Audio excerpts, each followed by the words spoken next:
Are you dreaming of visiting Switzerland? Planning a trip to Switzerland is very exciting, but it can also be overwhelming. How do you choose which of the many scenic cities, towns and villages to visit?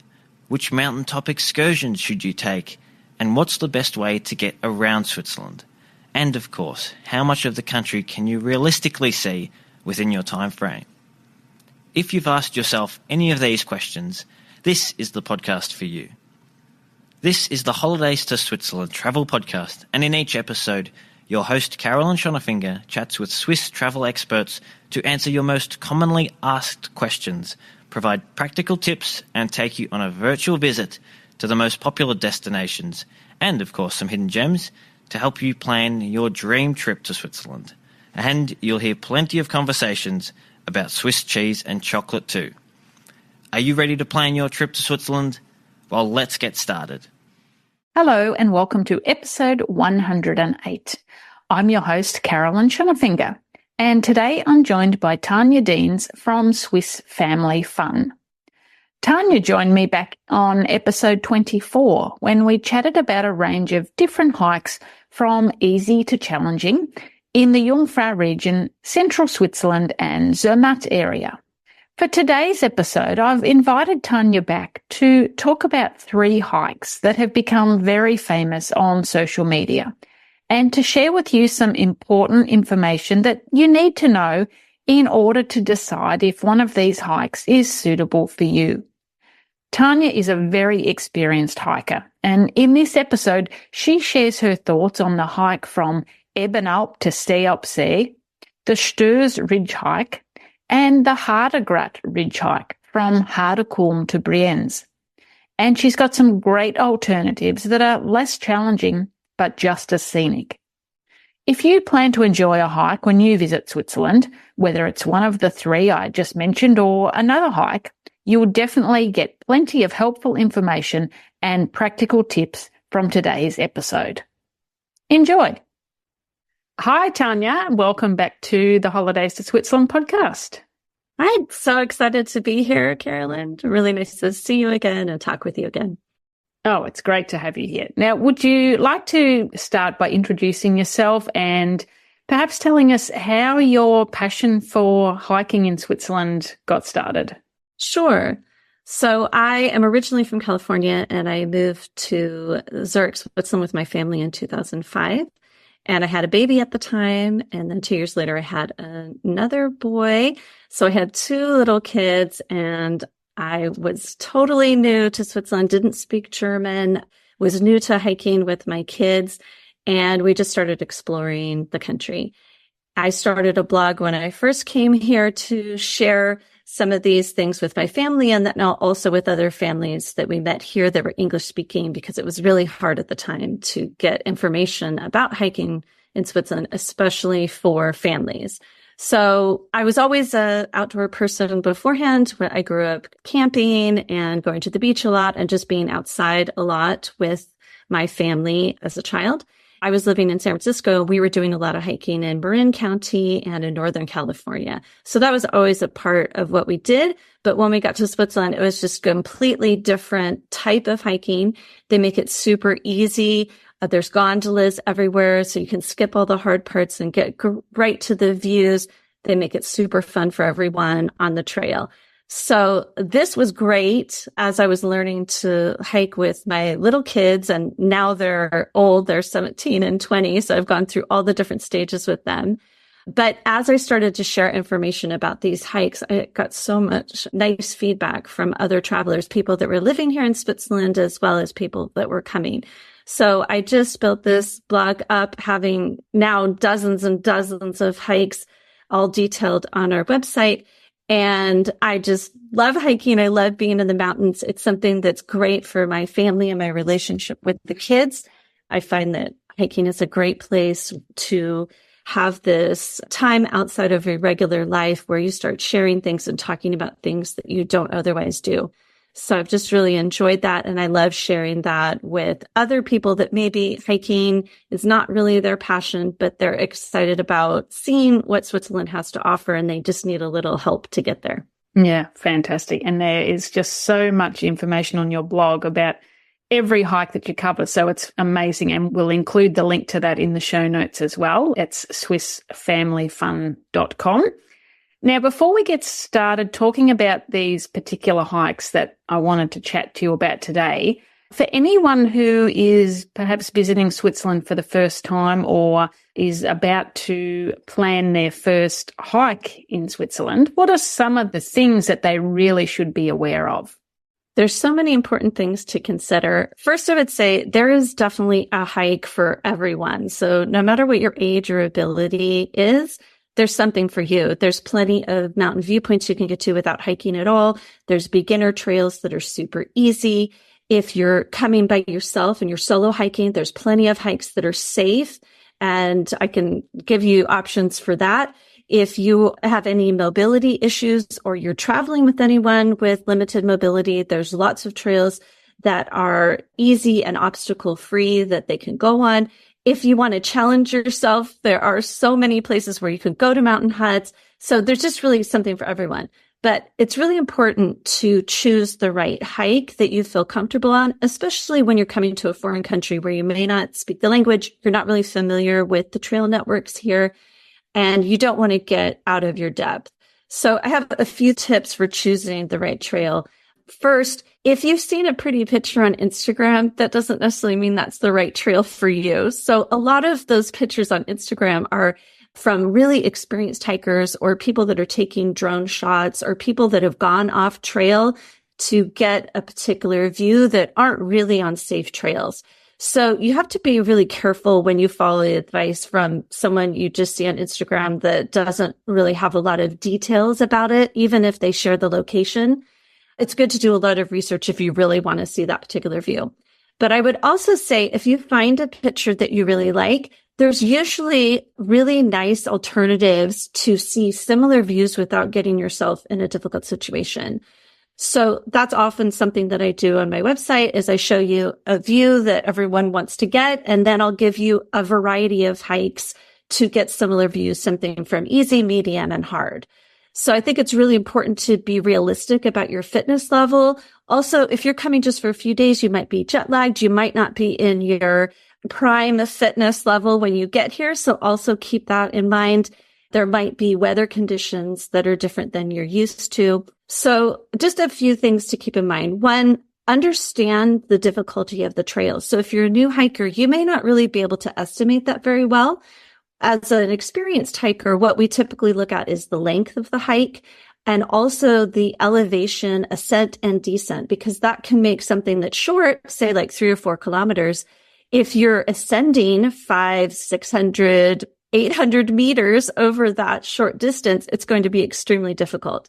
So if you don't really understand what your body can do in that sort of ascent, then maybe do some test hikes before you get here so you're familiar about how your fitness level does over that sort of elevation gain. I really do recommend if you really don't hike very often, if you do it just on holiday once, in the summer, that you do some walking or hiking wherever you are to just get a sense of how your body will react in these particular situations.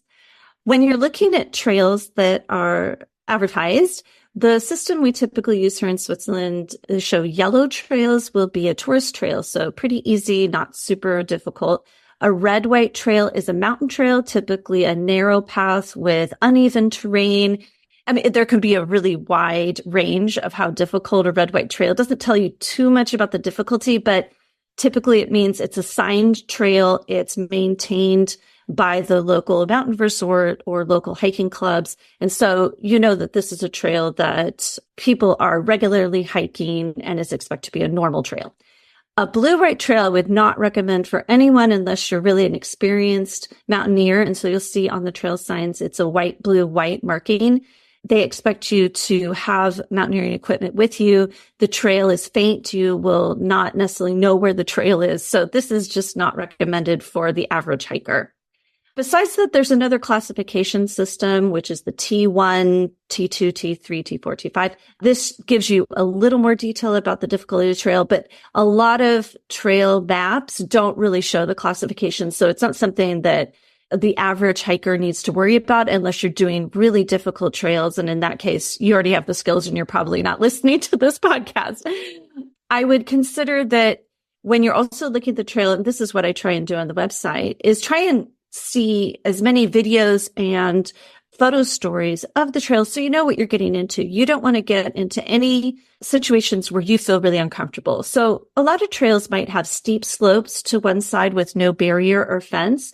And if you're afraid of heights, you don't want to get in a situation where you're feeling very uncomfortable. And it's absolutely not necessary. There's so many different kinds of trails. You don't have to do that kind of trail to get the best views. So I do that myself as well. Before I do any new trail, I try and see as many blogs as I can and YouTube videos to see what does the trail really look like? Because one Instagram story is not going to give you a real sense of the trail.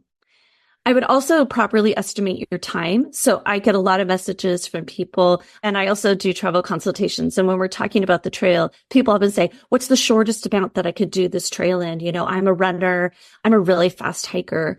And I'm not sure what their goals are, but I would say that normally when you travel, you just want to enjoy your time and not necessarily get it done in the fastest time possible and then rush off to another mountain.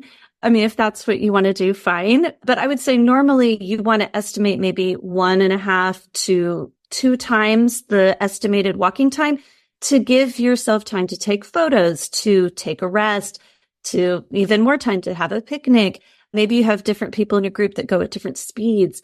Just be realistic about that so you don't get stressed about having to catch certain buses or cable cars. And you thought, oh, well, the posted time was 90 minutes, but we're never going to make that time. I always give myself more time, even though I'm a fast hiker. If I go by myself, I can usually get it done even faster than the estimated time. But if I'm with friends, it always goes much longer. It's really important to look at the weather. That's a huge factor in Switzerland. We have lots of microclimates. Weather can move in really quickly, even if it's a clear forecast the night before. So I do share some weather apps that we use here in Switzerland, which are different. If you just look up weather, it'll bring up weather.com, and these ones are not really accurate for Switzerland. I'll give you a couple of links to maybe put in the show notes, but search.ch is one that we use that I really like that is off of the official Swiss information. And it's really important not just to look at the forecast, but the precipitation maps and animations to see how the weather is moving over the country. You really don't want to be doing mountain trails if there's any threat of storm, especially if you really don't have any experience in the Alps. There are other options to do on rainy days and cloudy days. Just when you don't have a lot of experience in Switzerland, you may not have the skills to really plan it correctly. I would also always look at the website of the local place where you're hiking because they'll post whether there's a trail closure. Recently, we've had some really extreme weather and some landslides. And so a lot of trails ended up being closed or portions of them that needed detours. So that's really important to understand so you can make adjustments. They also do things like forestry work or work on the trail that may close part of the trails. So you need to be flexible. Always have a plan B just in case, and don't just be super determined to do that trail because it was on your list. Really hike safely and be careful about choosing things that are in the proper conditions for you. You also really need to check the opening times. So I always tell people that the mountains close here earlier than you might expect. Even though it's light in summer, even till 10 o'clock at night, a lot of the cable cars close at 5. So you really need to be finished. And so by 5 o'clock, so you can ride that last cable car down, they are not going to wait for you. I've been stuck on the mountain and it's not fun. That's something I hear frequently in the Facebook group. People saying, I didn't realize that the cable car stopped running at 5. We had to walk 2 hours back down the mountain to the village. It is actually quite well signposted almost at every cable car station. So that's something that, you really need to be aware of. Absolutely. I think a lot of tourists like to have their leisurely morning and have the nice hotel breakfast. And a lot of times they don't even get started till 10 or 11 in the morning. And I think that that's really a big mistake. I think you should go to bed early and get up early because, first of all, you'll skip a little bit of the crowds if you get on the gondolas first thing in the morning, say 8:30 in the morning. You'll beat the heat of the day and you'll just give yourself more time to get the hike done. So check those opening times really carefully. Also, some cable cars, if you're going to some of the smaller areas, this is not a problem in, say, the Jungfrau region at Zermatt. But if you go to any of the smaller mountains, they sometimes close over lunch. So when I was hiking with little kids and we had our time getting out of the door, we'd arrive at the mountain at 11:30 when we first started hiking here. And then the cable car was closed for a whole hour. So now we're just stuck waiting to go up the mountain. You don't want to be in that situation, especially when your time is short in Switzerland. I would also recommend downloading one or two of the trail map apps. Like I use Komoot. I like also Outdoor Active. There's also the Swiss Topo app, which is great. It's free and it uses all the Swiss topographical maps. And if you feel nervous at all, you can download your trail onto your app and then have an offline version of that to follow it. That said, I think most of the trails that tourists are going to do are very well signed. It's hard to get lost, but just have that extra level of comfort. Even as someone who has lived here 19 years, I always have the map on my phone. And it also gives me a sense of where I'm at, how much longer we have, when the big ascents are going to be over. That's really important for my kids too. They're like, this part's really hard. I'm like, don't worry, it's going to be over in 5 minutes. So that can be really helpful for the group, for a motivation factor. I would say for most tourists, I know that your luggage is precious in terms of space, and you may not want to bring all your big hiking gear with you. But I would say if you want to do any of the real mountain trails, so anything that's a red, white, I would definitely have hiking shoes that have good tread that's sticky. I really get sad when I see people out there in these Adidas shoes that just have a slick bottom and really just have no grip at all. I mean, I guess it's possible, but I think you're setting yourself up for a possible accident. Most of these trails have gravel and loose rock and, a lot of uneven terrain with steep steps. And it's just really important to set yourself up for having a really comfortable time and not having an accident. I always bring hiking sticks, but I know that's not realistic for everyone. But if you do feel at all uncomfortable, I would invest in some hiking sticks. And there are a lot of inexpensive options out there that telescope and can fit in your luggage. And I do find that gives the people a lot of comfort on the trail if you can bring them, and they're not too heavy.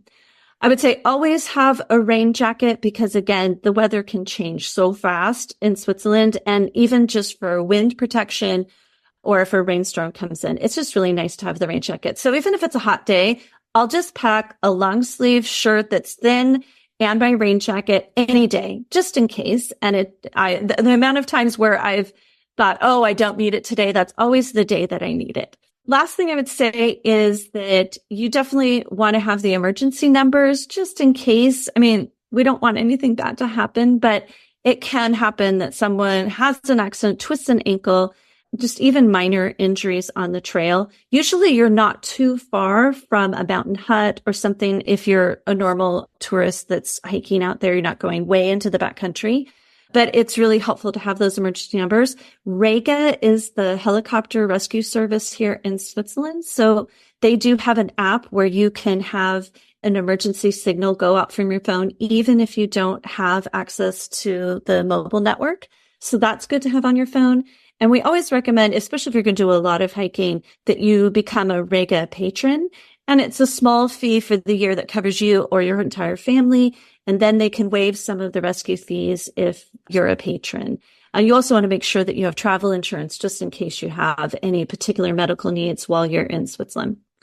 So I think with those tips, I don't want to scare anyone off. I think that most of the trails that you'll be picking will not be super difficult, but I think that the things I've just mentioned will just ensure that you have a good time and feel well prepared and comfortable out there on the trail. Yeah, absolutely. And as you say, most of the trails that our listeners will be attempting, probably the yellow and possibly the red and white, and they're very well signposted, but it's always good to take those precautions. I've seen people even on some hiking trails in their flip-flops, which is not very wise because it can be very slippery. So yes, those sturdy shoes are always a good idea. Absolutely. Okay, so the reason that I wanted to chat to you today is because, as you mentioned before, there's lots of pictures on Instagram of these beautiful views that you can see from hikes in Switzerland. And like yourself, I'm concerned that people are perhaps underestimating the experience that they need to attempt some of these hikes. So there's 3 in particular that I wanted to chat to you about and just get your thoughts on them and perhaps tell us what kind of experience level you think people should have before they attempt these hikes and any alternatives that they might like to consider. So the first one is in the Appenzell region, so in the east of Switzerland, from Ebenalp to Seealpsee. This is a hike that I've done. I haven't done the other 2 that we're going to chat about. So first of all, can you tell us, why is this hike so famous? Now, the Ebenalp region is really famous for this cliff restaurant. So it's a restaurant that's built into the side of the cliff. It's very picturesque. And so there's tons of photos on this. Actually, when I first moved here in 2005, I had read about this in Rick Steves' book, and he was promoting it. And it was one of the very first hikes that I did when I came to Switzerland. It's absolutely gorgeous, and everyone should definitely go to the cliff restaurant. That part's really easy. But a lot of people will hike from the cliff restaurant down to the alpine lake that's below, which is called the Seealpsee. You can see it from the cliff restaurant, and it's absolutely gorgeous and very enticing to go down that trail.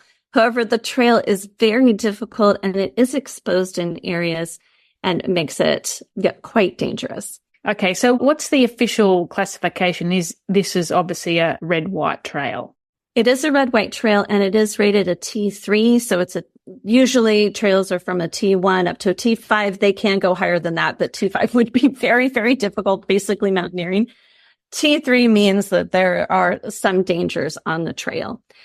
Okay, so if someone is coming to Switzerland, they don't really do any hiking at home, would you recommend that they do this hike or not?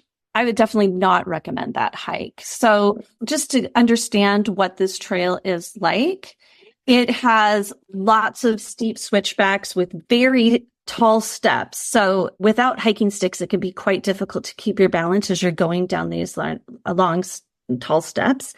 It's very relentless. So every time I do the trail, about a half an hour in, I think, oh, this trail is so much longer than I remember. And I've done it lots of times.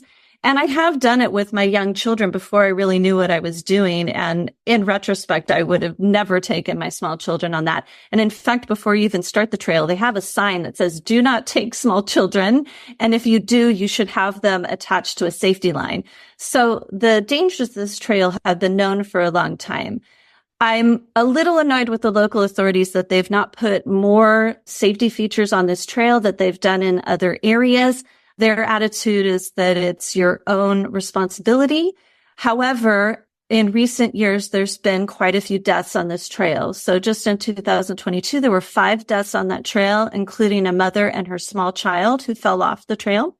In fact, in one day, someone had fallen off the trail and was being rescued by Rega, and 2 hours later on the same trail, another person fell off to their death. So for a lot of people that have done this trail, we feel a little confused because if you do it carefully and slowly and stay to the side of the trail, there's really no reason why you should die on the trail. But accidents happen. It's a busy trail. You have people passing you sometimes quite fast. There are places that are quite narrow where there's a very steep slope to the one side. If it's muddy at all, or if there's ice or any sort of weather, it can just make it quite dangerous. So it can be very dangerous. And because of all the deaths that have been on this trail, I really don't recommend it to anyone that doesn't already have some experience in Switzerland. I know that it is really enticing because you want to get down to that lake that's below the cliff restaurant. So alternatives that I would suggest. 1, you can go to the cliff restaurant. You ride the cable car up the mountain. It's only about 25 minutes down to the cliff restaurant, and that trail is relatively safe. I mean, it does have uneven terrain and you do need to be careful on it, but it's secured and it's not particularly dangerous. If you really want to go to the lake, I would walk back up to the cable car, ride it down, and then walk up the very safe service road that goes directly up to the lake. Now, I wouldn't say that that's a walk in a park either. It's actually quite steep of a road, and everyone who does it is a little surprised at how steep it gets, but it is safe. So it's just a lot of fitness And I wouldn't take a stroller on it. And if you have very small children, I think it'll be quite difficult to make it up because it is quite steep. But that's the safest way to get up to the lake. Now, if you want to see more things on the top of the mountain, another trail that is still a mountain trail but safe is to go from the top of the cable car Ibn Alp up to the Schaeffler Mountain Hut. This is relatively safe. There's not like steep drop-offs to the side, and you get a fabulous view of the lake to one side, and then you're also getting the whole Alpstein mountain range, and then you get up to the Schaeffler Ridge, which is really exciting. Now, I wouldn't recommend continuing on that trail on the ridge because that, again, is quite dangerous, and I've done it myself. But I think just going up to the mountain hut and back can be quite a beautiful experience, especially because you get the mountain hut, you can have a lunch up there, and then come back down. So I do have a lot of recommendations for other types of trails that are similar in my blog post about this hike on the website. So I won't go over all of them now, but there's just so many alternatives to get similar views, but to keep yourself safe. Mm-hmm. Fantastic. As you say, that restaurant in the cliff face is very well worth visiting. It's quite unique, isn't it? Absolutely. I mean, I take all of my visitors there, and I definitely have made mistakes myself. I mean, I took some of our relatives that were visiting, and I really had underestimated their hiking ability, and they were really excited to go. And then it ended up being very difficult to get them down the trail. They were in good spirits. We had hiking sticks for them, and we took it super slow.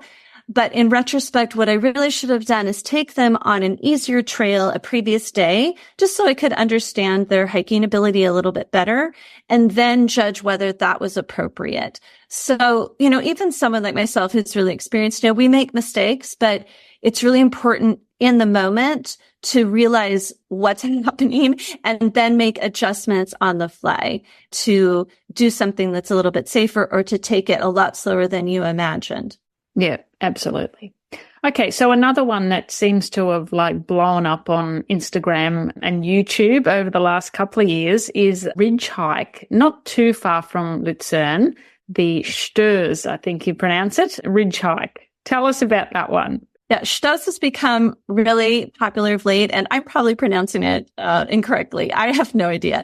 I would say Störs, but it's become really popular lately because they have a new funicular, which is, quote, the steepest in the world, and it is a very exciting ride. So a lot of people come just to go on this funicular that takes you up to the Alpine Village, and from there you could take a chairlift directly up to the viewpoint over Lake Luzern. It's absolutely gorgeous. I've been going there for years, even before they had this new funicular that's made it so popular. Okay. And what's the actual classification of this ridge trail? This is also a red-white trail, and it's a T3, so similar rating to the other trail we just talked about. Okay. And I believe that there's the drop-offs on either side are fairly severe. Is that right? There's definitely very steep slopes to the side, and there are a lot of switchbacks on stairs where it is very steep to the side. It's not an actual cliff. It's a slope, but you do not want to fall off and then be rolling off. But I mean, this is a very well-built trail. It's wide. And I think that if you have decent hiking experience, it's totally suitable. I would not go on it if you don't have hiking shoes, if you don't have good fitness that you can go up and down, because there's a lot of up and down on this trail. And I wouldn't take very small children, because you definitely don't want children that are going to run off from you and you're not going to see them and they're playing and then they fall off the trail. This is a trail where you need to be serious and really stay on the path and be careful. But I do think that for someone that has average hiking experience, that it's possible. Okay. So if someone's listening and they're thinking, that may be a little bit beyond me, what are some alternatives that they could possibly do to still get those same great views over Lake Lucerne? Absolutely. So I would say if you're interested in the funicular ride, you should definitely go, but you can ride the chairlift directly to the end of that ridge trail at Fronalpstock. And there you can get the same views that you're going to get. And there's a short panorama trail along the cliffs that you can do that's totally safe and easy, and small children can do it. So you can get a lot of what you wanted out of that trail by just going directly to the viewpoint. If you want to do a longer hike, you can hike down from there, not on the Ridge Trail, but there's other trails that go down back to Alpine Village. Or if you want a lot of fitness, you can hike up. And I just did that last week where I did the Ridge Trail and then I also hiked down, and you get really beautiful views and get that alpine feel from that. Now, if you want to be on a ridge, but you don't want it to be so dangerous, there's a lot of options for you. I have a lot of ridge trails on the website. A couple that I would just mention are, first of all, well, not just quite a ridge trail, but the Rigi Panorama Trail gives you that view of Lake Luzerne. And you're going to get a lot of those same feels on a relatively easy trail and very safe. So that would be my first choice if you wanted Lake Luzerne views. If you want a ridge trail, so you kind of like that idea of being up on the ridge and be able to see both sides of the mountain. If you happen to be in the Interlaken region or Jungfrau region, I would recommend the Schinnige Platte Trail. And this it's still a mountain trail and it takes some fitness, but it's quite safe. And they do have barriers on all the places that have the steep slopes. So you're not going to feel really exposed on this trail, but you're going to get that same drama that you might have gotten on the Stoß Ridge Trail. I have a lot of other options as well that are smaller mountains, which I can include links to, but these would be my top two to recommend. Okay, fantastic. Well, it's good that there are some other alternatives because, as we said, if someone thinks that that might be a little bit beyond my experience, at least there's something else that they can try and feel comfortable doing that. Yeah, and I would also say from a time standpoint, because I occasionally do private tours with people, and I had taken a small group that wanted to do the Ridge Trail. I was a little concerned that it was maybe out of their ability. And so I was working on them to just go to the viewpoint. And also our time was short. And so I successfully convinced them to go just to the front upstock. And really, they were so happy. And we had a beautiful picnic there on the edge, and it was the best day ever. And they did not feel at all that they had missed out by not doing the Ridge Trail. And I think that this is the theme that I hear from a lot of people is they're just worried about missing out.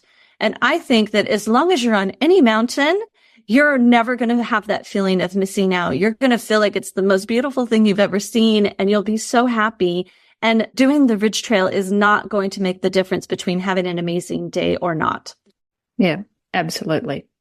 All right. So there is one other ridge trail which has been getting a lot of airtime recently as well. And I know it's quite difficult, and it's called the Harder Grat. So would you like to tell our listeners a bit about that and where it starts and finishes? Mm-hmm. So the Harder Grat is a ridge that's near Interlaken, and it's infamous as the most dangerous trail in Switzerland, and some say the most dangerous trail in the world. There are people that have died on that trail. I'm surprised it's not more than it is.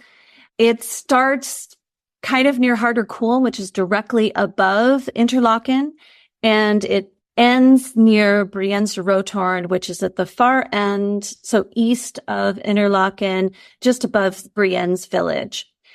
And typically, because it's such a long and difficult trail, people will start this at 3 or 4 in the morning before the mountain transport starts or opens for the day on either end of this trail, because it's just not possible to finish the trail. From Harderkuhl opens at 9 a.m. and Brienz Rothorn is usually around, I think the earliest they might do is 7:30, somewhere around there. It's just too late in the day to get started on the trail, so you have to start early.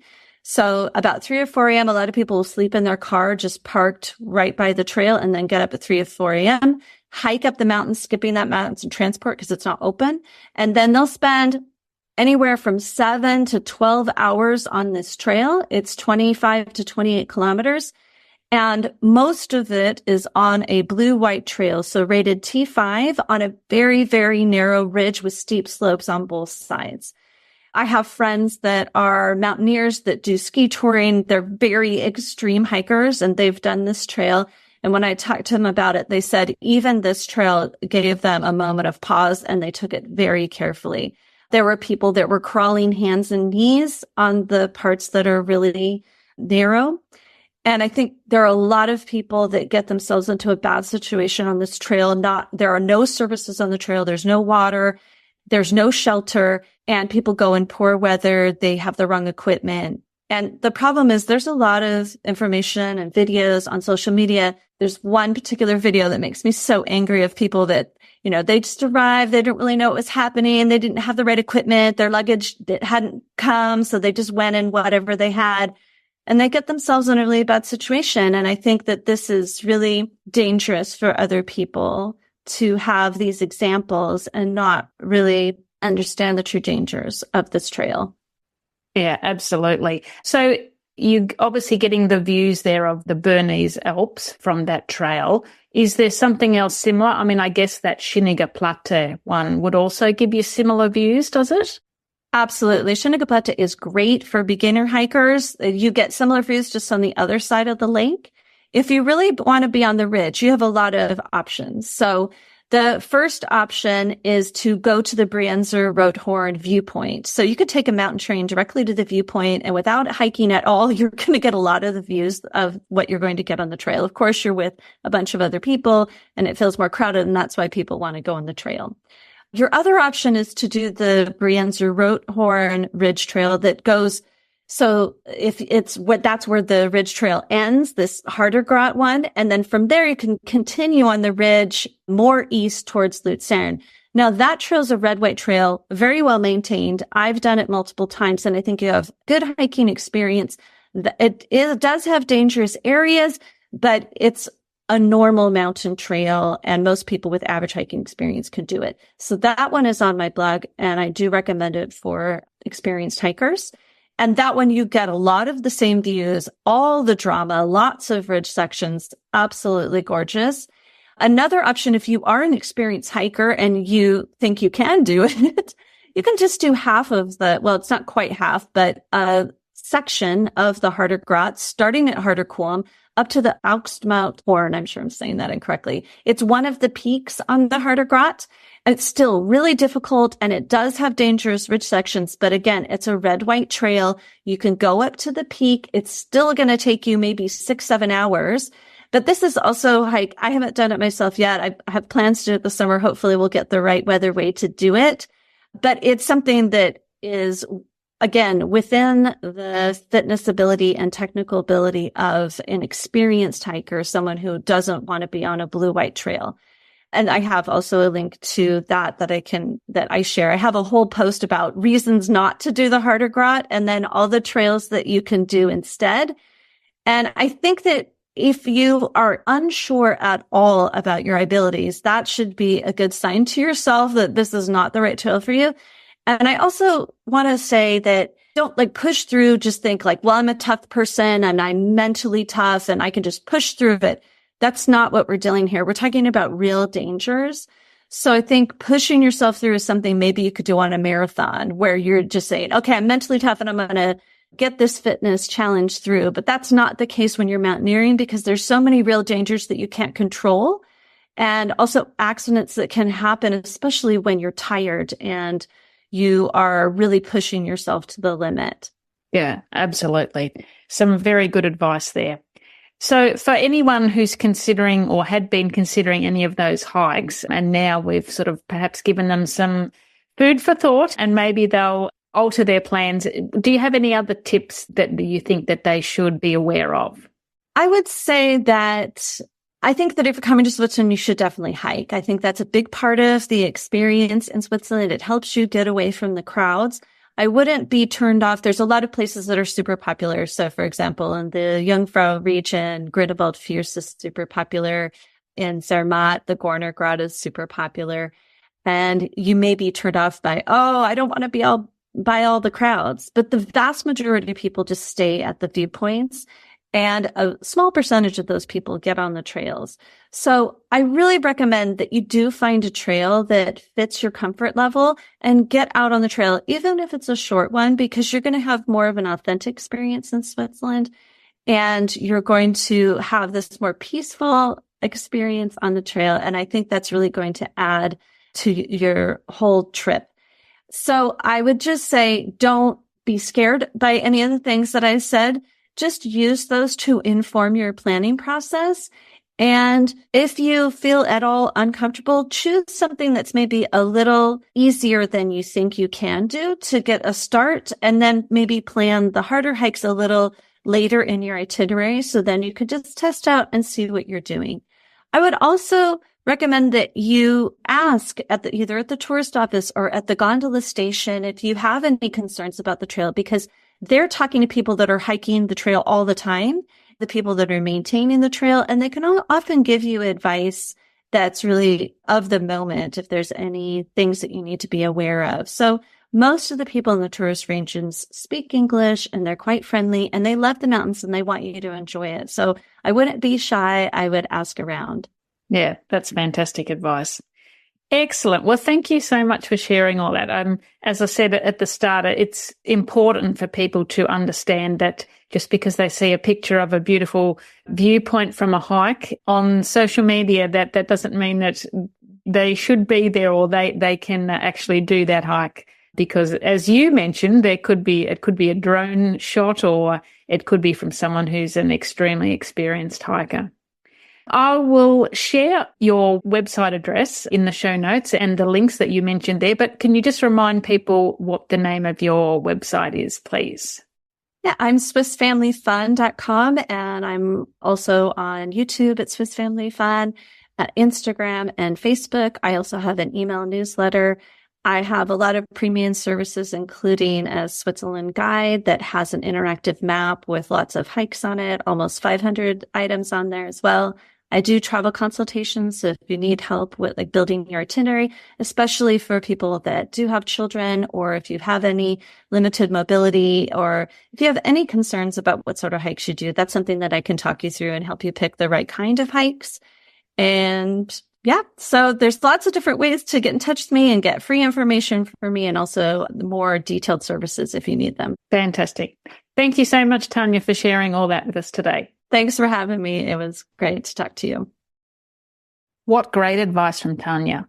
Now, the purpose of this episode is not to frighten you or put you off hiking, but to encourage you to research a hike that you're interested in and to know exactly what to expect before you set off, so that there are no nasty surprises. I'm guessing that a plaster cast or an expensive rescue bill are not the kind of souvenirs you would like to bring home from Switzerland. With 65,000 kilometres of marked hiking trails in Switzerland, there really is a hike for everyone.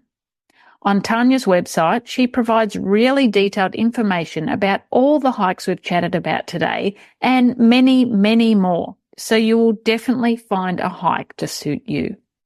You'll find links to Tanya's website, her YouTube channel and Instagram page in the show notes for this episode, as well as a link to my free guide, 21 Useful Things to Know Before You Visit Switzerland.